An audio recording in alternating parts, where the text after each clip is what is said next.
परिवर्तन। जगपति नगर में एक दंपति रहते थे, गोकुलदास और गौरी। गोकुलदास गरीब था और गांव के किसानों के यहाँ मजदूरी करके किसी तरह अपनी गृहस्थी चलाता था। गौरी कोई काम नहीं करती थी, बल्कि उसका सारा दिन पास पड़ोस की औरतों से लड़ने झगड़ने में बीतता था। वह जानबूझकर दूसरों के काम में दखल देती, उनकी निंदा करती। एक दिन गौरी ने अपनी भैंस यूं ही खुली छोड़ दी। भैंस पड़ोसी रंगनाथ के पिछवाड़े में घुस आई और साग सब्जी के सारे पौधे चर डाले। नुकसान होने पर भी रंगनाथ गौरी की गाली गलौज से डर कर चुप रह गया। फिर भी उसने मन ही मन इस बात का निश्चय किया कि गौरी को उचित सबक सिखाना चाहिए। उसने अपने पिछवाड़े में इस बार सब्जी न बोझकर जहरीली पत्तियों वाले पौधे रोंप दिए। जहरीली पौध तेजी से बढ़ने लगी। पत्तों की चिकनी हरियाली देख गौरी के मन में लालच आ गया। बिना यह जाने कि वह अपनी भैंस को अपने हाथों मौत के मुंह में ढकेल रही है, उसने रात के समय उसे रंगनाथ के पीछे के बाड़े में हाँक दिया। जैसा कि रंगनाथ ने सोचा था, भैंस ने खूब चककर वह सारी पौध खाई और सुबह तक प्राण छोड़ दिए। 2 वक्त भरी बाल्टी दूध देने वाली भैंस के मरने से गौरी दुखी हो उठी। उसने अपने पति गोकुलदास से कहा, अब मैं इस गांव में नहीं रह सकती। अच्छी खासी हमारी भैंस थी, लोगों ने तंत्र मंत्र फूंक कर उसे मार डाला। हमारे सुखचैन को देख सब हमसे जलते हैं। गौरी, अब जो होना था सो हो गया। हमारे चिल्लाने अथवा शोर मचाने से अब क्या फ़ायदा है? गोकुलदास ने शांत स्वर में कहा। पति की बातों से गौरी शांत न हुई और भी उत्तेजित होकर बोली, यह गांव नहीं, मसान है। कल सवेरे ही हम यहाँ से चले जाएंगे। मेरे पिहर में तुम्हें कोई ना कोई काम मिल ही जाएगा। गोकुल गौरी की बात का विरोध न कर सका। दूसरे दिन सुबह ही सुबह उठकर गोकुल अपनी पत्नी को लेकर उसके पिहर रामपुर के लिए निकल पड़ा।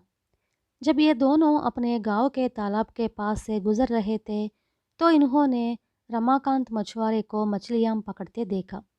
उस वक्त वह एक मछली को कांटे से निकालकर टोकरी में डाल रहा था। गौरी को यह दृश्य देखकर बड़ा अचरज हुआ। वह दांतों तले उंगली दबाकर बोली, इस रमाकांत को हाथ पैर मारे बगैर तालाब की मेड़ पर बैठे बैठे ये मछलियां मिल जाती है और इन्हें इन्हें यह मनमाने दामों पर बेच देता है। आओ ज़रा पूछे, इस मछली का क्या दाम बोलता है? यह कहकर गौरी ने टोकरी में हाथ डाल दिया। उस टोकरी में मछलियों के साथ कुछ केकड़े भी थे। एक केकड़े ने गौरी की उंगली काट लिया। गौरी पीड़ा से चीख उठी, फिर क्रुद्ध होकर बोली, रमाकांत, तुम भी कैसे मछुआरे हो? केकड़े और मछलियों को क्या एक ही टोकरी में रखा जाता है? वह गालियां बकने लगी। मछुआरा रमाकांत गौरी के शांत होने तक चुप रहा। फिर बोला, भाभी, ये केकड़े और ये मछलियां इसी तालाब से निकले हैं। जैसे ये पानी में मिलजुल कर रहते हैं, वैसे ही इस टोकरी में भी रहे।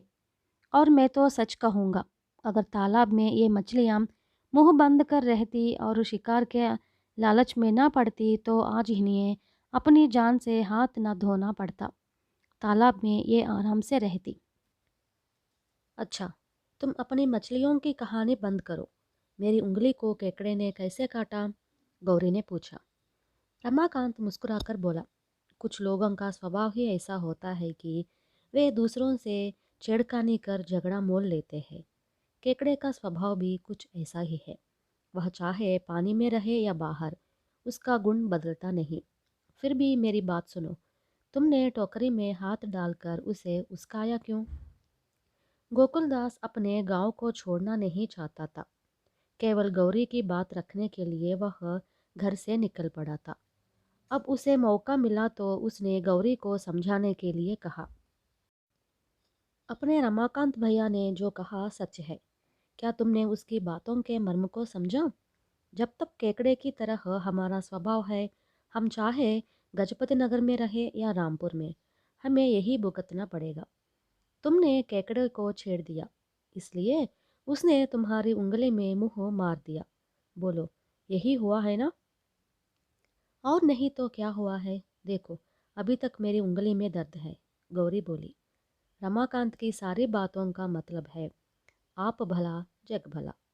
इतने भरोसे तक हम इस गांव में रहे, हमारे झगड़े फसाद दिन पर दिन बढ़ते ही गए। तुम क्या सोचती हो कि हम नए गांव में जाकर शांति से अपने दिन काटेंगे? सबसे पहले हमारे स्वभाव में परिवर्तन होना चाहिए, गोकुलदास ने प्रेम से कहा। पति की बात गौरी के अंदर चली गई। वह कुछ क्षण रुककर बोली, चलो, हम अपने ही गांव में रहेंगे। शायद केकड़ा तो अपना स्वभाव नहीं बदल सकता, पर मनुष्य होने के नाते मैं अपना स्वभाव परिवर्तित करने का प्रयत्न करूंगी। आज से मैं सबके साथ स्नेहपूर्ण व्यवहार करूंगी। तुम मेरे इस परिवर्तन को इस क्षण से ही देखोगे। गौरी की बातें सुनकर गोकुलदास की खुशी का कोई ठिकाना न रहा। उसने गौरी के इस परिवर्तन पर भगवान को धन्यवाद दिया और खुशी खुशी उसके साथ घर लौट पड़ा।